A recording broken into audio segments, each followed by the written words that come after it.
Assalamualaikum warahmatullahi wabarakatuh. Alhamdulillah, syukurillah, wa la haula wa la quwwata illa billah. Kuntum tusyiruna Allah fastaghfirukumullah wa yaghfir lakum wa ibu semua jamaah yang dirahmati Allah, tiada kata yang pantas kita aturkan saat ini kecuali rasa syukur kehadirat Allah Subhanahu wa taala yang telah memberi kita begitu banyak kenikmatan, terutama nikmat iman Islam, nikmat waktu, niat, semangat, hingga nikmat sehat, sehingga kita bisa jamaah sholat subuh dilanjutkan dengan kajian ini. Insyaallah semua dalam keadaan sehat walafiat semua ya. Amin. Bahagia semua. Pura-pura bahagia insyaallah bahagia beneran ya. Tapi yang dirahmati Allah, beberapa saat lagi kita akan menemui atau bertemu dengan salah satu ritual Islam, salah satu syariat Islam, yaitu berupa kurban, yang insya Allah nanti prosesnya akan sudah dimulai sejak awal-awal bulan ini, untuk kemudian yang mau membeli kambing, membeli sapi. Dengar-dengar di Mojokerto itu ada yang jual onta, ada yang tahu ya? Ini jual unta, nggak tahu nanti nyembelinya gimana itu. Ada yang sudah ahli. Bapak yang dirahmati Allah, kita perlu membahas karena pada konteks nanti teknis medis maupun konteks yang kaitan dengan cara penyembelihan. Kalau dalam benak panjenengan disembelih langsung seperti itu menimbulkan rasa nyeri yang luar biasa atau tidak ketika disembelih langsung, atau ada yang kemudian menawarkan alternatif solusi? Kalau disembelih secara langsung itu hewan kurbannya akan merasakan sakit yang luar biasa, maka kemudian diberi usul, diberi solusi, ya hewannya dipingsankan dulu, hewannya disemaputkan dulu gitu, dibius apapun caranya. Nah setelah dibius itu baru disembelih, pasti tidak menimbulkan rasa nyeri. Kira-kira logika itu masuk enggak? Logika masuk kan? Ya logika masuk, sudah pingsan kan berarti tidak sakit ketika disembelih itu. Ketika kita mulai masuk ke dalam area itu, ke dalam area bahwa dipingsankan dulu itu lebih baik karena tidak menimbulkan rasa nyeri dan seterusnya, maka tentu kita akan mempertanyakan syariat Islam. Kita akan mempertanyakan kenapa kok di Islam disembelih secara langsung dengan menggunakan pisau yang tajam itu. Berarti nanti urusannya ya syariat Islam ini ada yang salah. Kalau kemudian dikatakan seperti itu, nanti akan menggoyahkan berbagai macam hal terutama terkait dengan keimanan kita. Nah, maka pagi hari ini sebelum nanti kita nyampe ke spiritual detox, itu kita akan menguatkan keimanan kita, menguatkan ketakwaan kita, tentu dalam konteks medis terkait erat dengan evidence base, dengan penelitian-penelitian yang itu memang bisa dijelaskan prosesnya, sehingga kemudian keimanan kita dengan segala hal yang nanti ditemukan pada konteks penelitian itu akan semakin kuat keimanan kita. Jadi nanti ketika ada ungkapan bahwa kemudian itu ritualnya orang Islam itu ritual yang keji, ritual yang kejam, karena menyembelih hewan kurban berbarengan di seluruh dunia dengan cara yang menyakitkan seperti itu, maka itu nanti bisa kita tepis ya. Kita akan pelajari itu nanti ya. Ini ya, jadi kalau bagi kita ya syariat rutin tahunan yang kemudian itu memang menjadi bagian dari bagaimana penjabaran kisah Nabi Allah Ibrahim dan seterusnya, itu saya kira panjenengan semua sudah sangat paham dengan proses itu. Tapi bagi orang-orang ghairu muslim ini kesempatan gitu ya, kesempatan untuk kemudian mencoba mematahkan keimanan kita, mencoba untuk mengganggu keimanan kita melalui proses yang saya sampaikan tadi itu. Dan secara logika masuk akal. masuk akal. Disembelih secara langsung itu kan langsung, wah, nyerinya luar biasa. Tapi kalau dipingsankan dulu kan enak, nanti terus kemudian disembelih pasti tidak menimbulkan rasa sakit. Nah, gampangnya Bapak Ibu yang dirahmati Allah, ada dua orang ini ya secara prinsipnya saja ya, nanti kita akan bahas lebih detail terkait dengan bagaimana kemudian, pendek kata itu gini, ada dua orang peneliti, dua orang pinter di Hannover University, Jerman, Profesor Schultz dan Dr. Hasim. Profesor Schultz, Ghairul Muslim, menyampaikan kalau orang Islam itu kejam karena menyembelih hewan yang secara langsung itu dan itu menimbulkan rasa nyeri yang luar biasa. Dr. Hasim mengatakan ya tidak mungkin syariat Islam itu menyakitkan, itu tidak mungkin. Islam itu agama yang rahmatan lil alamin. Jangankan hewan itu, tumbuh-tumbuhan aja itu diurus betul, air, laut dan seterusnya diurus betul. Maka pendek kata, dua orang ini kemudian bersepakat dengan pendapatnya masing-masing, ya sudah, ayo kita lakukan penelitian. Maka kemudian dilakukan penelitian itu, penelitian yang membuktikan mana sih yang lebih tidak menimbulkan nyeri, mana sih yang lebih tidak menimbulkan sakit, disembelih secara langsung atau dipingsankan itu. Dengan segala hal terkait dengan bagaimana proses sebuah penelitian itu harus memenuhi syarat-syaratnya, maka dilakukanlah penelitian itu. Jadi ini tadi yang saya sampaikan, menawarkan solusi untuk itu. Kemudian ini ayatnya sudah sangat kita hafal. Nah ini ya, maka kemudian dilakukanlah penelitian. Bagaimana cara melakukan penelitiannya? Apa yang kemudian harus diteliti? Ya, gitu ya. Ada dua hal, dua organ di dalam tubuh sapi yang harus diteliti. Apa itu? Otak dan jantung. Otak untuk apa? Otak untuk membuktikan ada rasa nyeri atau tidak. Jantung untuk membuktikan aktivitas apa yang kemudian terjadi ketika hewan kurban atau dalam hal ini hewan penelitian itu disembelih. Kenapa kok harus jantung? Karena jantunglah pusat kehidupan itu. Jantung itu yang memompa dan menyedot darah. Supaya nanti lebih tahu lebih detail, jantung itu terdiri dari 4 ruang, Bapak Ibu. Kalau panjenengan menyebutnya apa ruangan itu? Bilik sama serambi gitu ya.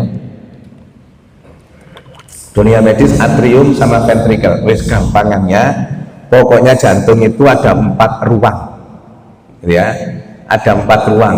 Kalau digambar gitu 4 gini, yang sini itu kiri bawah, yang sini atas bawah, kemudian kiri atas, kemudian kanan atas. Terus gambarnya seperti itu. Jantung itu akan memompa darah keluar dari kanan bawah menuju ke paru-paru. Kenapa harus menuju paru-paru?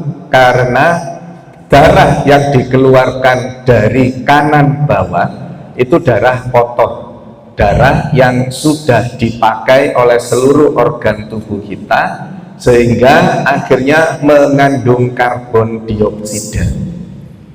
Jadi kanan bawah dipompa oleh jantung keluar menuju ke paru-paru.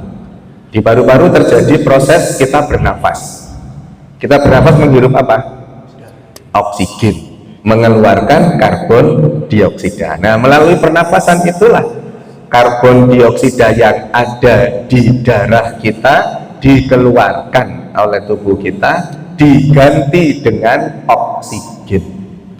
Maka ketika keluar dari paru-paru, masuk lagi ke jantung bagian kiri atas, dari kanan bawah ke paru-paru, setelah bersih dari paru-paru ke kiri atas jantung. Kiri atas berarti darahnya sudah mengandung oksigen, sudah bersih darahnya. Dari kiri atas menuju kiri bawah, dipompa menuju ke kiri bawah, dari kiri bawah dikeluarkan ke seluruh tubuh kita, dipakai oleh ginjal, oleh liver, oleh lambung, oleh semuanya. Oksigennya itu dipakai untuk kehidupan selnya, selnya menggunakan oksigen bisa hidup selnya. Hasil akhir dari proses metabolisme itu adalah karbon dioksida. Ibarat sepeda motor itu mengeluarkan knalpot, itu asap knalpot, itu asap knalpot itu. Jadi setelah dipakai oleh sel di tubuh kita, maka darahnya mengandung CO2, karbon dioksida. Darah yang mengandung CO2 disedot oleh jantung menuju ke kanan atas. Udah paham ya? Dari kanan atas turun ke kanan bawah. Kemana tadi habis dari kanan bawah? Ke paru-paru lagi. Paru-paru nanti masuk ke kiri atas, turun kiri bawah, dipakai sekujur tubuh kita, balik lagi ke kanan atas. Terus seperti itu dalam satu hari. Jantung itu mengeluarkan dan menyedot darah. Dalam satu hari kira-kira berapa liter yang keluar masuk di jantung itu? Kira-kira berapa liter? Penelitiannya ada 7.500 liter. Bayangkan 7.500 liter itu satu truk tangki minyak Pertamina truk itu yang kapasitas 5.000, nah itu 1,5 kalinya. Jadi jantung itu memompa darah dan menyedot darah satu hari itu 7.500 liter. Makanya jantung itu kalau berhenti tek, itu dalam hitungan detik game over sudah. Karena sudah tidak dapat oksigen lagi, sel-selnya itu darahnya berhenti semua. Maka pada konteks penelitian ini, karena jantung merupakan organ vital, maka jantung yang diteliti dan otak yang diteliti. Lalu gimana caranya? Penelitiannya, sapinya sudah terseleksi, sapinya kemudian dipasang microchip. Di mana dipasang microchipnya? Di otak dan di jantung. Kemudian masing-masing microchip itu dihubungkan ke alat untuk melihat aktivitas otak dan jantung. Dipasang alat elektroensefalogram dan elektrokardiogram. Jadi di otak dipasang microchip dihubungkan ke sebuah alat, di jantung juga dipasang microchip dihubungkan ke sebuah alat untuk kemudian melihat aktivitas dari otak dan jantung. Kalau aktivitas di otak itu meningkat, artinya dia mengalami sakit, mengalami nyeri ketika ditunjukkan dengan grafik di EEG-nya yang meningkat, berarti dia mengalami nyeri. Kalau yang di jantung, kalau grafiknya meningkat, berarti jantungnya bekerja dengan keras, nyedot maupun mompa. Nyedot tadi kan yang di kanan atas, mompa di kanan bawah, nyedot di kiri atas, mompa di kiri bawah. Jadi ya, pokoknya yang bawah itu bagian mompa semua. Dilihat aktivitasnya masing-masing. Lalu nanti dikorelasikan dengan bagaimana seharusnya unsur-unsur atau organ-organ yang ada di tubuh sapi penelitian ini apakah layak dikonsumsi atau tidak. Sependek kata seperti itu. Maka kemudian dilakukanlah penelitian itu. Ya, itu tadi ya, ECG dipasang supaya bisa beradaptasi, maka kemudian tidak langsung dipasang, langsung diteliti, enggak. Ya, ini berikutnya. Hasil penelitian secara Islam, penyembelihannya harus dengan menggunakan pisau tajam. Nah, di situ itu pentingnya untuk kemudian kita betul-betul mengasah supaya sekali tebas itu nanti 3 unsur itu terpotong: pembuluh darah, saluran makanan, dan saraf itu terpotong semua. Jadi sekali langsung truk itu. Maka harapannya sekali tebas itu langsung sudah terputus 3 saluran itu. Saluran apa? Saluran udara, saluran makanan itu terputus semua. Kalau dari penjelasan yang saya sampaikan tadi, ketika leher dari sapi itu disembelih, itu pembuluh darahnya yang terpotong berapa? Tadi kan bolak-balik gitu kan. Yang namanya dipompa dari jantung itu darahnya arteri namanya. Arteri itu menuju ke paru-paru untuk diberi oksigen, sehingga darah yang mengandung oksigen itu warnanya merah. Sama darah yang kotor yang habis dipakai tadi itu mengandung karbon dioksida, itu warnanya biru kalau digambar-gambar. Jadi ada darah arteri mengandung oksigen dan darah yang warnanya biru mengandung karbon dioksida. Itu jejer terus pembuluh darah dua itu. Arteri sama vena itu jejer terus di mana-mana. Maka ketika lehernya ditebas, lehernya dipotong, terputus 2 saluran itu, arteri dan vena. Dengan penjelasan singkat tadi, ketika terpotong kemudian darahnya muncrat, itu darah arteri atau darah vena? Ayo, darah arteri atau vena? Yang muncrat. Jadi begitu dipotong, tekan langsung cuas gitu kan? Itu darah arteri, karena dia dipompa oleh jantung. Maka arteri yang terpotong itu yang kemudian muncrat. Sementara venanya geledek karena justru darahnya disedot oleh jantung. Pendek kata gitu ya. Jadi 2 yang terpotong, vena jugularis dan arteri karotis. Vena jugularisnya itu justru darahnya malah disedot, nggak mengeluarkan darah. Yang arterinya justru bior-bioran mengeluarkan. Untuk supaya mendapatkan penelitian yang baik itu, maka kemudian syarat-syarat ini harus dipenuhi ya. Saluran makanan, saluran nafas, saluran darah itu harus terpotong secara langsung. Nah, kemudian kita melihat hasil penelitiannya secara Islam. 3 detik awal ketika dipotong langsung itu ternyata EEG-nya, EEG tadi untuk apa? Di otak, elektroencephalo itu otak. Encephalogramnya ternyata datar saja. Hal ini menunjukkan apa? Nggak ada rasa nyeri. Jadi datar saja. Hal itu menunjukkan bahwa sapi dalam hal ini yang dijadikan penelitian itu tidak mengalami rasa nyeri sama sekali. Lah terus setelah dipotong sapinya kejat-kejat itu apa? Sapinya kan ya kejat-kejat gitu itu kan. Apa bahasa Indonesianya kejat-kejat? Menggelepar. Sapinya kan menggelepar seperti itu. Apa itu? Ternyata itu adalah keterkejutan otot. Kalau kemudian ada yang menyangkal, oh enggak itu nyeri. Nyeri itu digambarkan di EEG, elektroencephalogram tadi itu. Ternyata enggak menimbulkan rasa nyeri. Jadi 3 detik awal itu datar saja dia. Hal ini membuktikan bahwa sapi yang disembelih secara langsung sesuai dengan syariat Islam itu tidak mengalami rasa nyeri. Asumsi kita saja yang salah ketika kemudian disebut mengalami rasa nyeri dengan kejat-kejatnya itu. Kemudian 3 detik berikutnya kehilangan kesadaran, turun, mati sapinya. Jadi prosesnya terjadi itu. Di sisi lain, tadi kan yang diukur di EEG, di otak sama di jantung.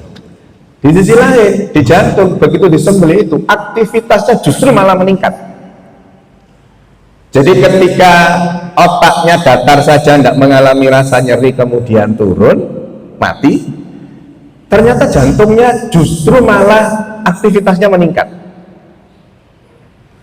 Ternyata ini itu berdampak kepada organ-organ lain yang tadi kalau panjenengan mengerti apa yang saya sampaikan tadi itu kan darahnya mengalir ke seluruh organ tubuh sapi itu, ya ke liver, ya ke ginjal, ke lambung, kemana-mana pun organ itu. Ketika aktivitas jantung meningkat, aktivitas jantung kan ada dua tadi, nyedot sama mompa. Jadi ketika dipotong itu 6 detik berikutnya itu, seluruh darah yang ada di organ tubuh sapi, seluruh darahnya disedot nyampe ke kanan atas jantung sapi itu. Terus kemudian secara dalam waktu yang tidak lama berbarengan dengan itu dikeluarkan melalui arteri tadi itu. Jadi disedot darahnya dari seluruh organ yang ada di sapi itu, dimasukkan ke jantung untuk dikeluarkan melalui arteri yang terpotong itu. Ketika pengalaman panjenengan yang menyembelih itu, habisnya berapa lama? Darah itu loh, sampai kemudian berhenti dia itu berapa lama? Itu mengeluarkan darah, seluruh darah yang ada di dalam tubuh sapi. Jadi dikeluarkan semua dengan mekanisme disedot dan dipompa. Maka tidak ada darah yang tersisa di organ-organ tubuh si sapi. Kenapa? Karena sudah dikeluarkan, disedot oleh jantung untuk dikeluarkan di arteri karotis yang terputus di leher itu. Bisa dipahami ya? Nah, maka kemudian dari hasil penelitiannya disebut karena organ-organ atau gampangannya nyebutnya dagingnya, wes ya gampangannya ya. Di dagingnya itu sudah tidak ada lagi darah yang ngendon di sana, ditelitilah melalui GMP, General Manufacturing Process, project. Ini untuk mencari indikator sehat tidaknya daging sapi, mas gampangannya ya. Maka dari hasil penelitian dengan indikator-indikator detail yang ada, sapi yang disembelih secara langsung itu dagingnya healthy meal, daging yang sehat. Kenapa? Karena sudah tidak mengandung darah lagi di semua unsur organ tubuhnya, atau hanya menyebutnya di dagingnya itu sudah tidak ada lagi darah.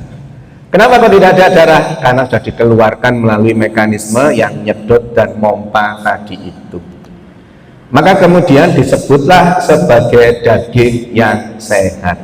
Lalu tadi kejet-kejet tadi itu ternyata itu bukan menunjukkan rasa nyeri yang timbul, tetapi hanya keterkejutan otot. Oh gini, jenengan kalau otot ini di set kita itu kalau dengan ketuk-ketuk gini, nanti kan ada gitu.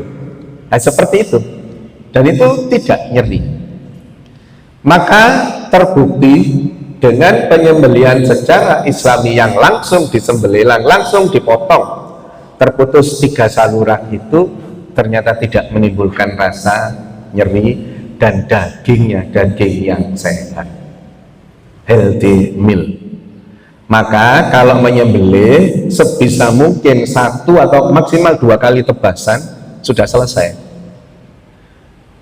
Jangan itu ya, itu nanti yang nggak terputus secara langsung itu yang berpotensi menimbulkan rasa nyeri. Karena begitu saraf terpotong langsung itu selesai, langsung sudah selesai, sudah tidak menimbulkan rasa nyeri seperti hasil penelitian ini.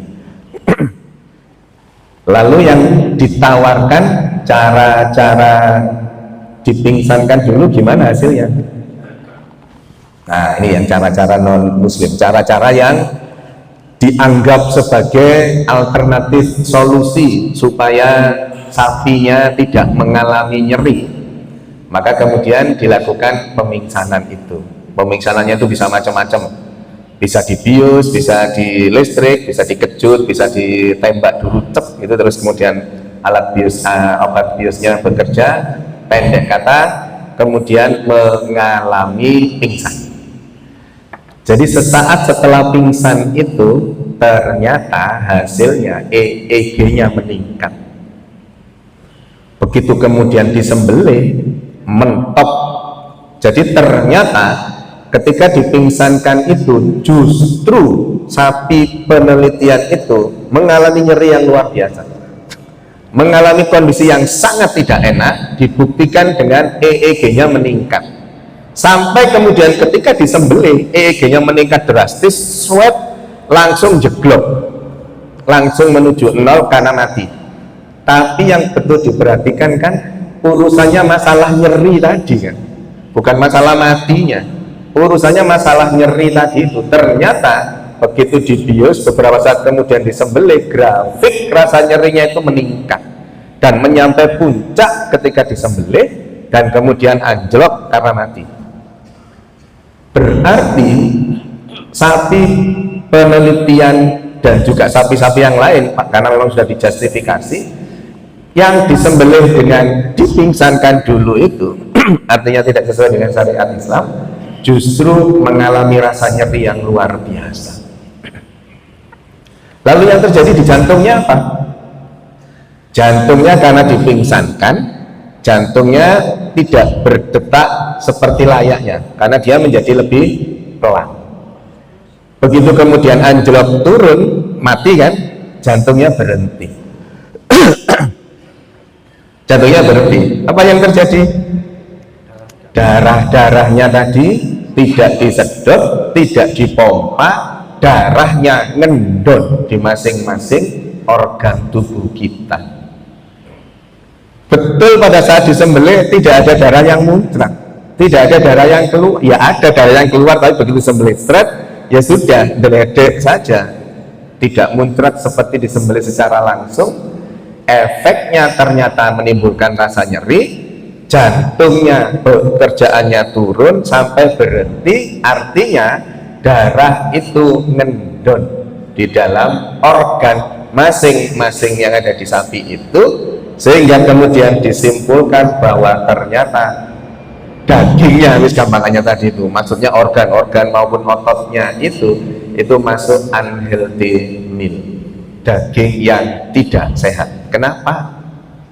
Karena justru malah dijadikan tempat tumbuhnya bakteri, kuman, virus di darah yang ngendon di masing-masing organ itu.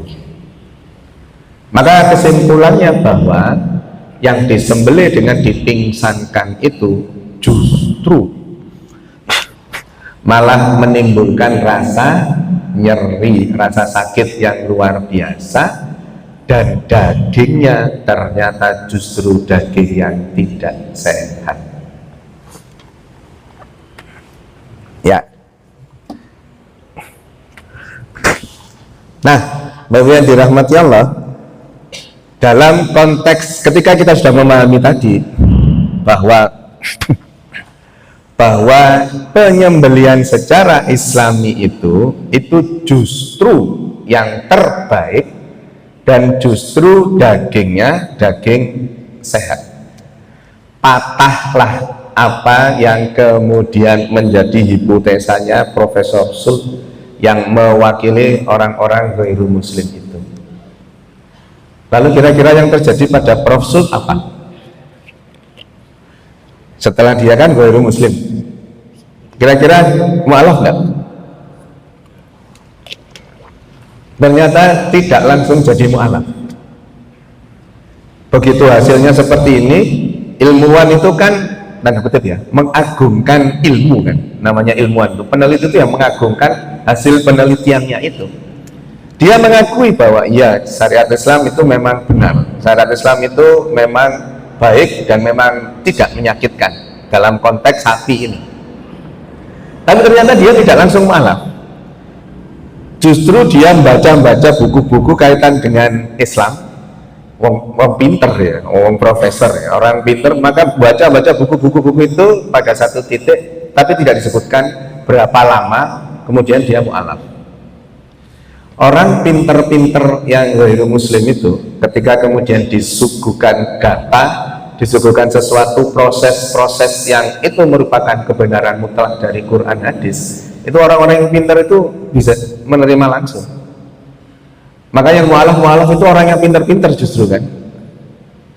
Ya, tadi disebut Profesor Menachem Ali, itu kan sama kan.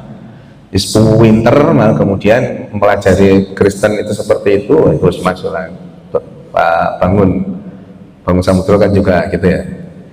Maka memang yang pinter-pinter itu ketemu dengan sesuatu yang Qur'ani, maka kemudian dia akan menerima dan tertarik dengan Islam, mempelajari kemudian mualaf. Yang repot itu kan ya tidak pinter itu. Diomongi gini wis karo gak iso pokok ya gitu. Akhirnya logikanya gak masuk gitu ya. Nah, Bapak yang dirahmati Allah, dari sini kita belajar bahwa Quran hadis itu kebenarannya mutlak, kebenarannya absolut. Ilmu apapun yang kemudian mencoba mempelajarinya pasti nanti akan membenarkan apa yang ada di Quran, apa yang ada di hadis-hadis itu. Pasti. Terus ilmu apapun, guys. Apalagi ilmu kedokteran. Dan secara serial kalau saya di sini kan mesti bahas masalah hasil penelitiannya apa, di Quran seperti apa, dan selalu seperti itu. Itu bukti otentiknya. Jadi semoga dengan penjelasan tadi itu kita bisa menjawab apapun pertanyaan di luar sana terkait dengan penyembelihan tadi itu. Bukti otentiknya adalah penelitian, salah satu yang mewakili adalah penelitiannya Prof. dan Dr. Hasim itu tadi. Terus jenengan sekarang bisa bantah kalau ada yang ngomong seperti itu. Ayo gini, ayo mau jurnal lagi gitu ya. Diajak browsing baca jurnal itu. Ya. Berikutnya setelah kita memahami itu adalah memahami pula kondisi-kondisi terkini yang ada saat ini. Kenapa kok kemudian kurban itu menjadi bagian dari spiritual detox? Spiritual detox itu apa? Detox itu apa? Kemudian racun-racun yang ada di dalam tubuh kita, penyakit-penyakit yang ada di dalam tubuh kita, kira-kira dalam benak panjenengan penyakit fisik di dalam tubuh kita karena tingginya kolesterol, tingginya asam urat, tingginya gula itu lebih banyak mana dengan penyakit-penyakit spiritual? Lebih banyak mana penyakit-penyakit fisik dibanding penyakit-penyakit psikis? Gambarannya ayo, kira-kira dalam benak panjenengan banyakan mana? Ternyata semua penyakit-penyakit fisik itu sangat berpotensi, jadi 80%-nya disebabkan oleh penyakit-penyakit psikis. Jadi dalam konteks ini dari buku-buku terbaru disebut sebagai toksik spiritual. Toksik itu apa? Toksik itu racun. Racun spiritual seseorang itu kaitan dengan ini adalah iri, dengki, egois, dan cinta dunia yang berlebihan itu ternyata nanti berkorelasi erat dengan penyakit-penyakit fisik. Jadi penyakit psikis itu 80%-nya akan menyebabkan penyakit fisik. Kalau kita balik, 80% lebih penyakit fisik itu karena kondisi psikis. Kondisi kita dimaksud di sini itu adalah ini, iri, tamak, egois, dan cinta dunia berlebihan. Jadi beberapa hari yang lalu rumah saya Gor Sidoarjo. Beberapa hari lalu saya mau beli bubur ayam. Beli bubur ayam ke Pondok Jati. Bukan Taman Pondok Jati ya, Pondok Jati yang rumah sakit Delta Surya. Terus ada orang jualan bubur ayam itu, di depannya ada tukang parkirnya. Jadi saya tuh begitu lewat, gak usah neng kene, ono parkir, nduk kono ae gak ono parkir, nduk kene bubur ayamnya 13.000, parkirnya 2.000 dhewe, wes di sana aja gitu ya. Akhirnya beli di tempat yang tidak ada tukang parkirnya. Nyampe ke rumah, itu saya terus kemudian mikir, lah iya cek kedunya ini ambek duit 2.000 gitu. Ya saya sendiri muhasabah sendiri kan, apa sih duit 2.000 loh? Ya kan gak apa-apa dikekno tukang parkir, rezeki tukang parkir gitu ya. Tapi saya memilih untuk cari yang tidak ada tukang parkirnya, ngeman uang 2.000 tadi itu. Pada konteks ini, konteks dalam hati kita masing-masing, kok cilik loh duit 2.000 loh gitu ya. Walaupun lagi rame ini tukang parkir itu kan, kalau ada UMKM berkembang gitu, begitu ada tukang parkirnya wis hancur lagi UMKM yang sudah kadung laris, ada tukang parkirnya seperti saya tadi itu nggak jadi beli gara-gara ada tukang parkir gitu ya. Itu kan dalam konteks spiritual kita itu masuk dalam kategori itu tadi. Kok cek nemene gitu loh, wong duwe 2000 gitu ya. Nah, kurban ini menjadi bagian dari itu, menjadi bagian dari untuk menyembelih, untuk memotong, untuk mengiris hal-hal yang kaitan dengan egoisme itu, kaitan dengan cinta dunia. Orang yang berkurban itu kan tidak masuk logika sesungguhnya. Orang yang berkurban sapi itu berapa? 20 juta lah misalkan ya, 20 juta itu kan sudah bisa beli Beat ya, sudah bisa beli Honda Beat kan itu ya. Logikanya itu loh, di mana wong 20 juta 25 juta dipakai untuk beli sapi yang kemudian disembelih, dagingnya dibagikan sesaat saja. Lah kalau beli Beat kan bisa dipakai seumur hidup itu. Maka Allah tahu betul sifat-sifat manusia itu seperti apa, itu tahu betul. Maka kemudian muncullah syariat ini, salah satunya untuk menyembelih yang seperti itu tadi, menyembelih, mengiris yang egois-egois itu, yang iri-iri sama orang lain. Dan ternyata setan itu hebatnya luar biasa kalau menggoda manusia.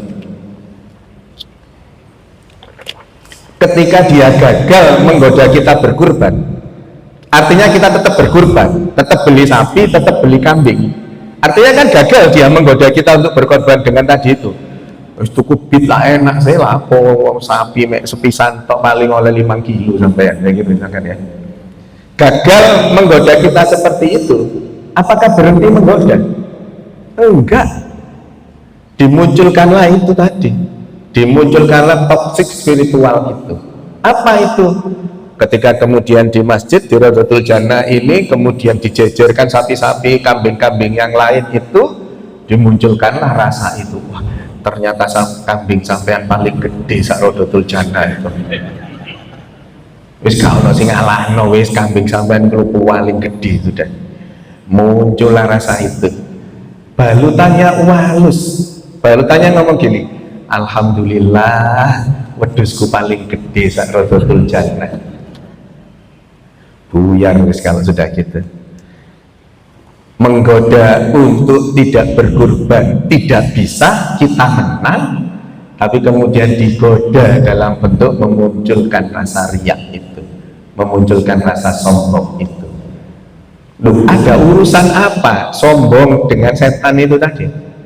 La yadkhulul jannata man kana fi qalbihi mithqalu dzarratin min kibr. Tidak akan masuk surga orang-orang yang di dalam hatinya masih ada rasa sombong walau sebesar biji zarah. Artinya orang sombong itu nanti bolonya setan di neraka. Maka setan punya kepentingan untuk membuat orang itu menjadi sombong. Dalam konteks inilah kesombongan itu, riya itu, egoisme kita itu dimanifestasikan dalam bentuk hewan kurban yang disembelih itu. Lalu nanti korelasinya dengan kesehatan apa? Ya ini ya, spiritual detox itu dalam tataran medis, detox itu proses mengeluarkan racun. Yang dimaksud spiritual detox adalah mengeluarkan toxic spiritual tadi. Toxic spiritualnya tadi yang iri, ego, cinta dunia dan seterusnya itu, sombong dan seterusnya itu. Maka racunnya itu harus dikeluarkan dalam bentuk apa? Dalam bentuk penyembelihan hewan kurban itu. Dan Bapak Ibu yang dirahmati Allah, kalau kita melihat pada konteks yang tadi, hasad, riak, sombong, cinta dunia, individual dan kurang empati, itu ternyata erat kaitannya dengan penyakit yang namanya brain rot. Brain rot itu apa? Saya kalau nggak salah pernah menyampaikan di sini kan, brain rot itu belum pernah. Brain rot itu pembusukan otak. Pernah ya? Pembusukan otak itu terjadi karena apa? Karena digitalisasi. Digitalisasi dalam hal ini dalam bentuk apa? Dalam bentuk pemakaian HP. Ada yang nggak punya HP? Jamaah ini semua punya HP. Berarti semua punya potensi pembusukan otak. Di HP-nya ada medsosnya. Ada. Berarti dua kemungkinan brain rot, pembusukan otak. Medsosnya dilihat, dipakai sehari 2 jam, 3 jam, 4 jam, 5 jam, 6 jam. Kalau dipakai ngelihat medsos HP-nya itu 6 jam, berarti 1/4 kehidupan jenengan untuk lihat medsos. Kan 1 jam, 1 hari 24 jam, 6 jamnya dipakai ngelihat medsos, berarti 1/4 kehidupannya itu lihat medsos. Penelitiannya, nanti penjaringan browsing, penelitiannya kalau menggunakan medsos sehari lebih dari 2 jam itu memunculkan brain rot, itu memunculkan pembusukan otak. Dalam hal ini apa? Menurunnya fungsi kognitif. Fungsi kognitif itu fungsi menganalisa, fungsi mengambil keputusan, fungsi perhatian kepada orang lain. Lebih spesifik, brain rot itu pembusukan otak yang nanti menurunkan gelombang otak P300. P300 itu ngurusi masalah perhatian kepada orang. Maka orang yang terkena brain rot itu dia tidak punya empati, dia tidak punya simpati kepada orang lain. Dan itu gambarannya adalah ada di generasi muda kita saat ini. Dulu kita kalau jalan naik motor, kita naik motor gitu ya, ada orang yang nuntun, naik motor juga nuntun. Itu kan di benak kita sudah, loh kenapa ya ini, ayo direwangi ayo. Entah ditanya kehabisan bensin, oh ya terus Pak sama nang kene ae tak tukokno bensin kok tak balik rene, atau ditarik misalkan gitu kalau mogok. Kira-kira hal itu ada nggak di zaman sekarang? Ada yang nuntun gini, salamu gak dicek sepeda motor ya, syukur kayak gitu. Empati itu, simpati itu praktis nggak ada. Tapi ironisnya simpati itu, empati itu pada apa yang dilihat di medsos itu. Panjenengan pernah melihat kondisi satu keluarga makan di restoran, makan di rumah makan, satu meja dikelilingi oleh orang tua dan anak-anaknya, orang ayah, ibu, anaknya 4 keliling di satu meja gitu. Tapi kemudian semua lihat HP-nya semua. Pernah lihat kondisi itu? Terus lapo makan bareng gitu. Itu kira-kira kalau naik mobil dari rumah bareng, di mobil ngobrol enggak? Kemungkinan semua pegang HP-nya masing-masing juga. Maka itu masalah buat kita.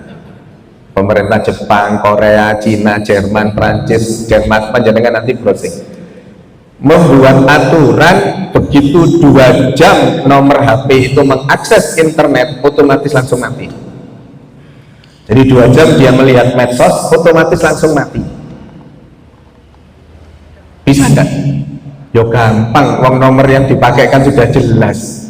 Dibuat sistem nomor itu ketika mengakses medsos 2 jam otomatis putus langsung, sangat mudah.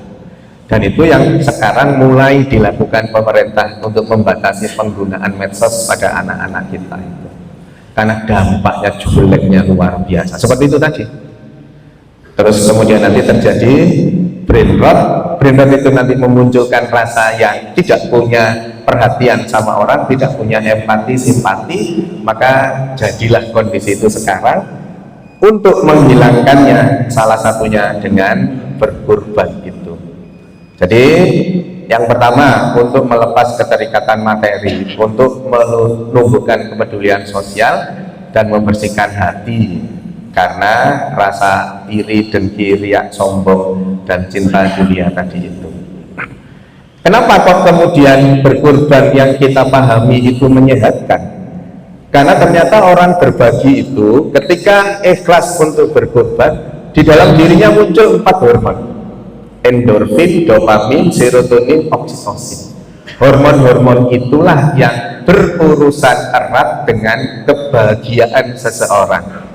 Ketika orang itu bahagia, artinya dia tidak punya masalah dengan kondisi psikisnya. Akibatnya apa tadi? Penyakit-penyakit fisiknya 80% lebih bisa dihindarkan. Jadi prosesnya seperti itu. Ketika orang berbagi, ketika orang berkorban, maka muncul hormon-hormon kebahagiaan, hormon-hormon stresnya, hormon-hormon yang membuat dia sumpek, itu depresi akan hilang. Ketika depresinya, kortisolnya hilang, sumpeknya hilang, 80% lebih penyakit bisa dihindarkan. Prosesnya seperti itu. Maka kenapa orang sekedar kurban gitu aja kok bisa menghilangkan berbagai macam penyakit? Mekanismenya karena muncul 4 hormon itu menggerus hormon-hormon stres sehingga dia tidak mengalami stres, sehingga dia bahagia. Kebahagiaan itulah yang akhirnya menghindarkan seseorang dari 80% lebih penyakit-penyakit fisik. Mungkin saya pernah sampaikan di sini, orang gila itu pernah merasakan nyeri enggak? Orang gila di jalan-jalan itu pernah ngeluh sesek enggak? Pernah ngeluh mulus enggak? Enggak. Karena urusannya adalah dengan persepsi. Sakit itu kalau menjadikan proses di KBBI, sakit itu adalah persepsi seseorang terhadap kondisi dirinya. Jadi persepsi orang terhadap kondisi dirinya itulah yang menyebabkan sakit. Jadi kalau ada seseorang yang merasa bahwa oh, saya ini sakit, saya ini gerak gini aja sakit, buat ruku nyeri, buat anu, itu mainnya main di mindset. Kalau main saya mengatakan oh enggak, saya sehat. Jadi kita pernah bahas itu kan, itu urusannya sama Allah juga. Jadi kata Allah, aku itu sesuai dengan persangkaan hambaku. Nah, kalau kita mempresentasikan diri kita sehat, ya sehatlah kita, ya. Maka dalam konteks ini, bagi yang dirahmati Allah ini, orang yang memberi dalam hal ini berbagi dengan kurban itu, sesungguhnya dia lagi mengobati dirinya sendiri dengan segala hal yang saya sampaikan tadi itu. Kemudian dalam konteks kurban dan kesehatan sosial, nah ternyata kurban itu mampu meningkatkan asupan protein masyarakat, status gizi dan hubungan sosial tadi itu ya. Maka ketika kurban itu dijalankan dengan baik, maka sesungguhnya masalah-masalah kaitan dengan public health, kaitan dengan kesehatan masyarakat itu bisa tereliminasi. Dalam konteks ini adalah proteinnya itu membaik. Kalau seandainya diibaratkan kondisi sekarang itu kurban yang tertata dengan baik itu mungkin sama dan sebangun dengan MBG yang tertata dengan baik. MBG yang tertata dengan baik itu, jadi status gizinya betul-betul sesuai dengan adanya protein hewani, itu yang menjadi luar biasa ya. Berikutnya tentang ini yang untuk kita, jadi ini poin terakhir ini ya, jangan sampai sapinya disembelih tapi sifat tamaknya tetap, sifat irinya tetap, sifat riaknya tetap. Jadi cuma sekedar jadi festival sate saja. Ini spiritualitasnya. Jadi tadi ya, ikhlas, empati, syukur sudah sebagian saya sampaikan. Nah ini untuk tataran teknis kita. Ketika membagi daging kurban, di sini satu kresek berapa kilo? Taruhlah 1 kilo gitu ya. Naruh daging sapi atau daging kambingnya itu jangan di tas kresek, kalau bisa jangan di tas kresek titik. Berarti jangan cari tas kresek. Yang memungkinkan apa? Besek misalkan, keranjang atau daun jati misalkan kalau ada. Tetapi ketika itu sulit dengan berbagai pertimbangan dan harus kresek, tas kreseknya jangan berwarna hitam. Kenapa? Warna hitam itu menyerap panas. Ketika panas itu terkena, kemudian dagingnya itu nanti bisa, ini tataran medisnya ya, bisa menyebabkan munculnya bahan karsinogenik, munculnya bahan yang bisa menimbulkan kanker. Maka hindari kresek hitam. Kalau kepakai kresek, ya jangan hitam. Yang paling memungkinkan dan menolak panas itu kresek putih. Yang bagus kan sudah ada sekarang, sudah beberapa tahun yang lalu kan sudah pakai besek, pakai keranjang dan seterusnya itu. bukan untuk gaya-gayaan, itu untuk menghindari terjadinya proses yang saya sampaikan tadi. Ketika dagingnya sudah diperoleh, taruhlah tadi 1 kilo, itu dicacah kecil-kecil dulu, nggak boleh dicuci ya, jangan dicuci, karena nanti berpotensi jadi tempat tumbuhnya kuman, bakteri, virus tadi itu. Kan ini dagingnya kan sudah daging healthy meal tadi itu kan, disembelih secara Islam, dagingnya sudah daging yang sehat tadi, maka dipotongi dalam ukuran kecil-kecil sesuai dengan kebutuhan panjenengan. Kan mau masak 1 kilo langsung kan enggak kan, masaknya berapa kilo itu, berapa on itu ditaruh di tempat kecil-kecil. Nah ini yang banyak salah. Kemudian jangan dimasukkan langsung ke freezer. Kalau di kulkas itu kan ada misalkan yang 2 pintu ya, yang atas freezer. Kalau 1 pintu yang bagian atas yang freezer itu, maka ditaruh di kulkas biasa dulu, baru kemudian nanti dipindah ke freezer setelah 4-5 jam. Selalu pertanyaannya kenapa? Karena ketika tidak ada masa transisi dari daging yang suhu kamar, istilahnya kan suhu kamar ini, suhu kamar dimasukkan langsung ke freezer, itu terjadi perubahan yang sangat drastis.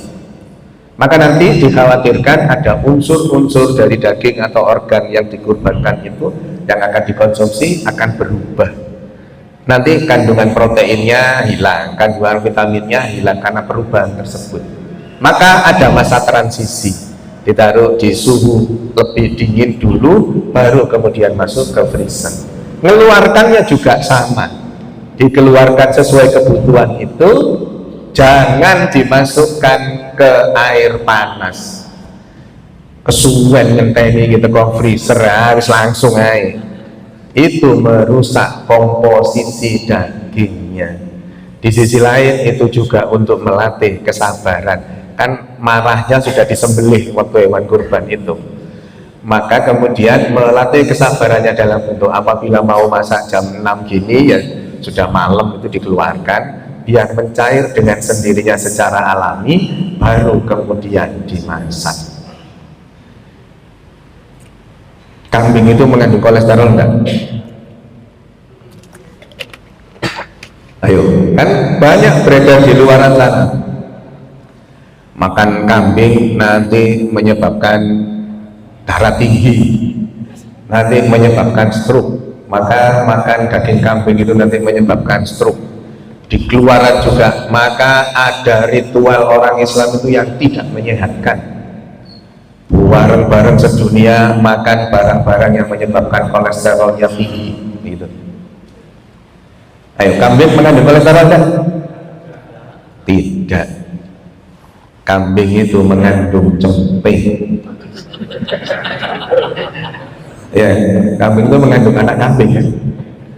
Itu guyonannya. Seriusnya daging kambing itu tidak mengandung kolesterol. Kalau toh ada itu sedikit daging loh ya, jangan ditempeli sama gajinya itu yang mengandung kolesterol.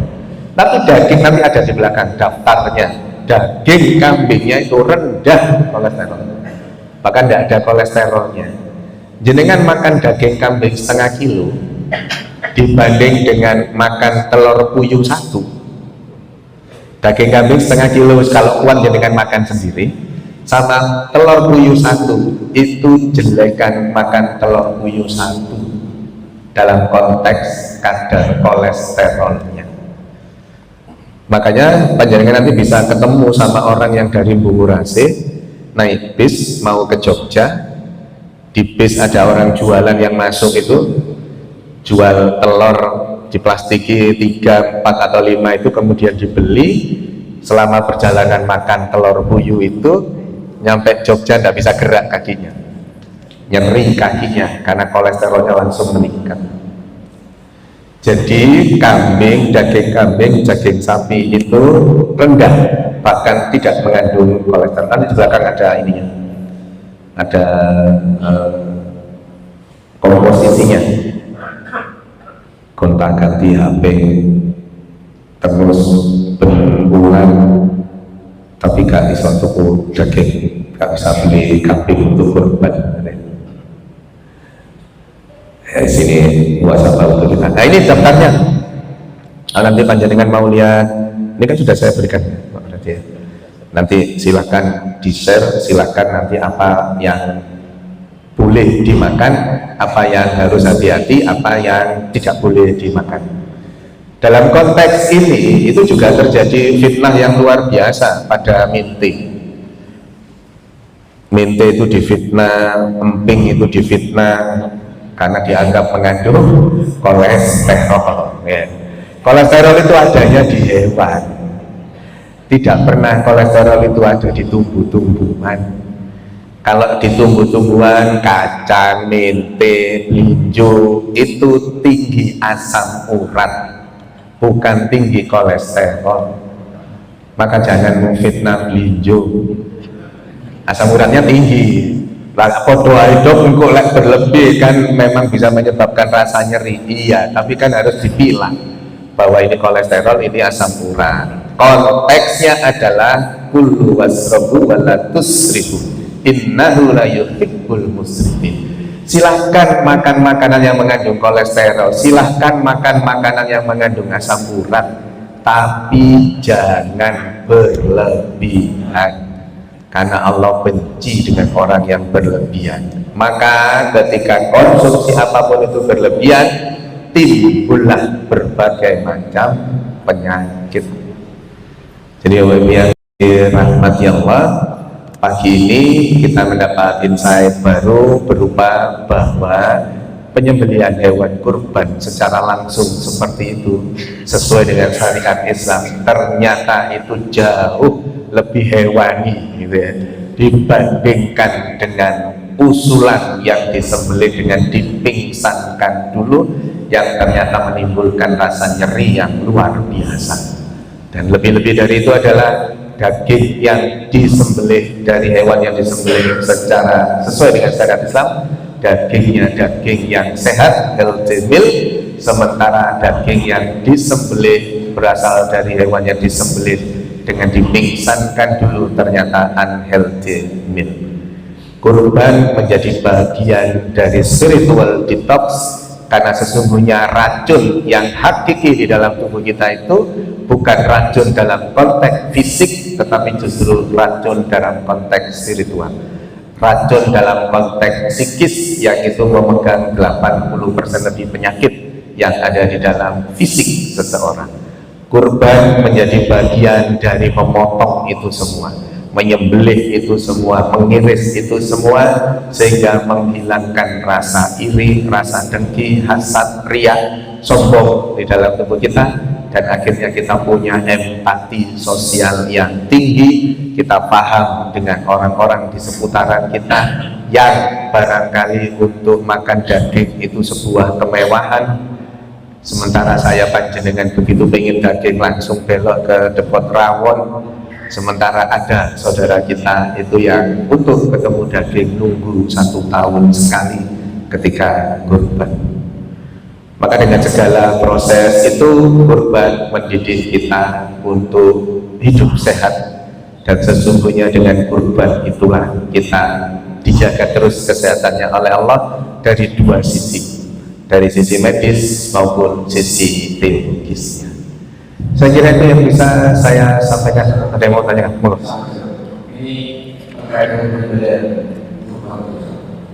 karena jelas terkait dengan proses medis. Ya. Proses sebelum itu tidak. Itu kan ada proses pembukaan. Itu kan ada yang asam atau nggak bisa. Iya. Jadi yang kita bahas tadi itu proses ketika disembelih. Ya, pra penyembelihannya itu sama, perlakuan kepada hewan kurban itu harus baik, harus ahsan tadi itu. Maka cari cara di tempat saya di Magersari sana, barangkali ada yang rupanya Magersari itu punya alat yang buat menidurkan itu. Jadi sapinya masuk ke sebuah alat, terus alatnya tidur sini, gitu. Memang tidak menimbulkan rasa kaget, rasa nyeri apapun, enggak, dibandingkan dengan ketika diikat atau dirobohkan dengan itu Apakah itu kemudian menimbulkan rasa nyeri? Dalam tataran teoritis medis menimbulkan rasa nyeri karena sakit ketika dirobohkan itu. Maka perlakuannya ya harus baik. Selain perlakuan terhadap hewan kurban tadi itu, ketika menyembelih hewan kurban yang lainnya, itu jangan sampai melihat proses itu. Jadi harus dijauhkan. Nanti dia stres, dia depresi dan seterusnya, ya itu juga menimbulkan masalah. Walaupun ketika disembelih tidak menimbulkan rasa nyeri, maka memang perlu dipikirkan. Apalagi Rodotul Jannah ini kan sudah setiap tahun dengan begitu banyak hewan kurban yang disembelih. Menurut saya usul dibelikan alat itu untuk kemudian memudahkan proses penyembelihan dan tidak membuat stres hewan kurbannya itu. Jadi ada alatnya kok yang berdiri gini tuh loh, terus sapinya masuk grek, terus tidur blek gitu, terus disembelih. Kami yang di Magersari, Ranting Magersari punya alat itu. Dan kemudian penyembelihnya itu ya kan memang kalau sesuai, ini yang menyembelih adalah yang pengkurban ya, sohibul kurbannya. Tapi kan tidak semua sohibul kurban itu punya kemampuan. Maka kemudian ya memang harus di mereka yang sudah expert, mereka yang sudah pengalaman, maka diserahkanlah itu. Juga dipikirkan honor dari penyembelih. Saya kira penyembelih sudah sangat paham kan. Dulu zaman saya kecil itu yang nyembelih dapat kulitnya, gitu kan. Dulu zaman saya kecil itu yang nyembelih dapat kulitnya, pokoknya nggak usah dibiayakan, nggak usah bayar, pokoknya kulitnya dibawa semua oleh penyembelihnya. Dan setelah kita paham itu kan nggak boleh, ya semua harus diserahkan. Operatornya mendapatkan gaji tersendiri yang bukan urusan dengan si kurban itu tadi. Maka kemudian muncullah urunannya, kalau mau patungan itu ada tambahan biaya untuk proses penyembelihannya itu. Apakah panitia boleh dapat 0,8 atau 1 kilo tadi? Boleh nggak? Selain yang normatif dibagi, kan normatif dibagi jadi sekian apa ya, kresek lah misalkan ya, sekian besek itu tadi. Apakah panitianya dapat tambahan lagi? Boleh nggak? Boleh nggak? Boleh, asalkan akadnya bukan sejak awal. Kalau engkau jadi panitia oleh sak kresek mana lo? Apa bedanya? Sama-sama dapat 1 kresek tambahan dari yang normatif dibagi dengan yang kemudian tambahan itu. Apa bedanya? Kan sama-sama dapat 1 kresek lagi. Bedanya di akadnya. Kalau dia jadi panitia, kemudian melakukan tugasnya, terus kemudian sebagai bentuk apresiasi diberikan tambahan 1, nggak masalah. Menjadi masalah ketika sejak awal sopo sing jadi panitia, engkau ditambahi sak kresek. Paham ya? Bedanya, karena nanti akhirnya jadi akad di depan, dapat tambahan kalau jadi panitia, akhirnya gitu. Ini masalahnya masalah niat. Sementara innamal a'malu binniyat. Sama-sama dapat tambahan 1 kresek, tetapi ketika akadnya berbeda, itu juga nanti akan berbeda. Sama-sama sholat sunnah 2 rakaat, siapa yang tahu itu tahiyatul masjid atau qobliyah? Yang menyebabkan tahu apa? Niatnya. Jadi berbeda, sama-sama sholat 2 rakaat, sama-sama dapat 1 kresek. Ketika kemudian tidak diniatkan sebagai bahwa panitia nanti akan dapat tambahan itu, masalahnya di itu saja, diniat di pintu masuknya. Jadi gitu ya. Nanti dipikirkanlah bagaimana caranya untuk hewan kurban itu disembelih, pra penyembelihannya itu diberlakukan dengan baik. Apapun bentuknya, saya kira panjenengan sudah punya trik, punya cara untuk bisa membuat hewan itu tidak stres, hewan itu tidak mengalami sakit. Tapi yang jelas selama disembelih, proses penyembelihannya tidak menimbulkan rasa sakit. Ya, saya kira itu. Oh, ini sampai jam itu gitu. Sudah ya? Iya. Iya betul. Nanti sama saya Pak ya. Karena jamaah yang lain kan juga butuh waktu juga. Saya kira itu yang bisa saya sampaikan. Semoga ada manfaatnya. Mohon maaf kalau ada sesuatu yang kurang berkenan. Mari kita tutup dengan hamdalah dan doa kami majelis bersama-sama. Alhamdulillahirabbil alamin. Subhanakallahumma wa bihamdika asyhadu an la ilaha illa anta astaghfiruka wa atubu ilaik. Nasrun minallahi wa fathun qarib wa basyiril mu'minin. Assalamualaikum warahmatullahi wabarakatuh.